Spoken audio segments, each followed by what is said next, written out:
And of course, what it all clarified was the fact that the Antifa activists have a very clear policy, which is that they want to provoke the police or indeed any law enforcement into something they can pretend is an act of violence that they can catch on camera and use as an explanation for the allegedly fascist nature of the American state.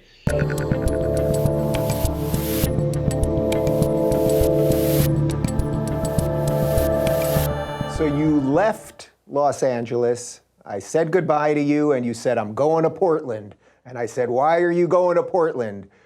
And I think you said, I need to see it for myself. So you went up to Portland. Yes. What do you see up in Portland? I slightly shot my bolt on this because I wrote a piece for one of the papers saying California is a failed state. And then I went to Oregon. Yeah. Portland is. Some people say to me, why do you need to go and see this stuff for yourself? And I just think it's an instinctive curiosity I have. And I also, even when it is exactly what you think it is going to be, it's still interesting. Portland, Oregon was exactly what I feared it would be, but a bit worse. I was horrified by the immiseration of the city, the total destruction of all public monuments and public buildings, the shuttering up of shops, the intimidation of the citizenry, the demoralization of the citizenry, a homelessness problem which makes even California's look minimal, and the fact that the city's basically been given over to an immiserated lawlessness. I went with Antifa several nights in a row to, pardon the language, a fuck gentrification protest, which was my first. And, that was your first one? Yeah, it was, yes. I've hitherto always avoided the temptation. I quite like gentrification, actually. I think that houses being made nicer and neighborhoods being smarter is no bad thing, but old-fashioned view. Certainly not the view of Antifa in Portland, who sectioned off some of the streets and went through them in the middle of the night, screaming at the citizens and the house owners, telling them they were all on stolen land.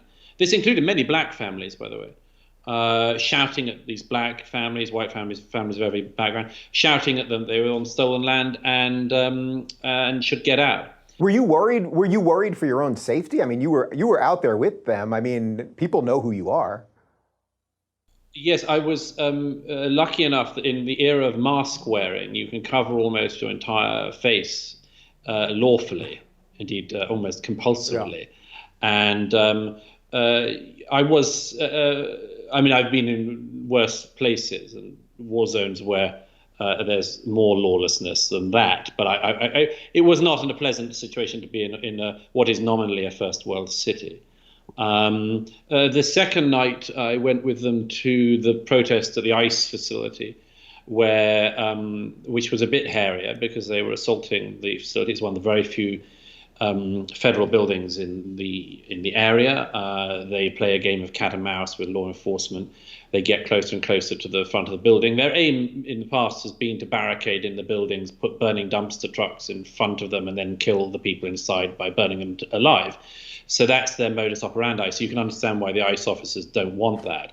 And they get within a certain closeness to the door, and then the officers break out, and there was firing, tear gas, pepper bullets, and all that, and people were setting fire to things in the street, and that was unpleasant. Yes, I got shooed out of an alleyway by federal officers with a bunch of other Antifa with me, and the officers at gunpoint, told us please to move out of the alleyway, and it was unpleasant. But I have to say that, considering the situation, I thought the officers were as decent and reasonable and efficient in their duties as they could possibly be. And of course, what it all clarified was the fact that the Antifa activists have a very clear policy, which is that they want to provoke the police or indeed any law enforcement into something they can pretend is an act of violence that they can catch on camera and use as an explanation for the allegedly fascist nature of the American state. It was very interesting to see these activists up close. I thought they were all reprehensible people. I thought they were clearly mentally in a very unstable place. I thought that, furthermore, on election night in Washington, D.C., when I saw Antifa gathering in the doorways just outside the north lawn of the White House, the world's press were pointing their cameras at the White House. And beside them, underneath some of the doorways, I saw what was clearly Antifa gathering, because they were changing into clothes so that they couldn't be recognized by, say, CCTV cameras. Went over to film this because it was clear that this was what was going on, and they became very violent very fast. And they are thugs. They're a paramilitary group. They have no place in a democracy. It's to America's shame that they've been allowed to do what they have been doing. They threatened to kill journalists. They had graffitied "Kill Andy Ngo," a mutual friend and journalist and reporter in Portland, Oregon. They had graffitied calls to murder him across the city.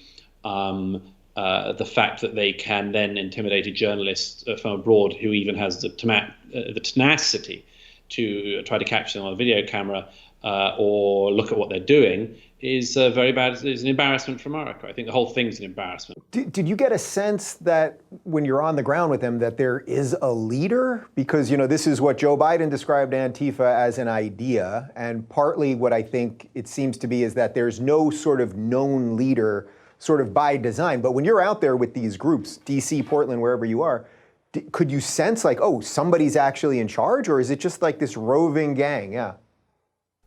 No, of course they have a leadership. Andy Ngo's forthcoming book will reveal a lot about this. But yes, of course they have a leadership. They don't gather like moisture or something. I mean, it's they are brought together, they are organized, they advertise within their own groups what they're going to do and when, what their actions are. They tell people what to bring or what not to bring, what to say and what not to say, what to chant and what not to chant. And yeah, I mean, they do the whole thing.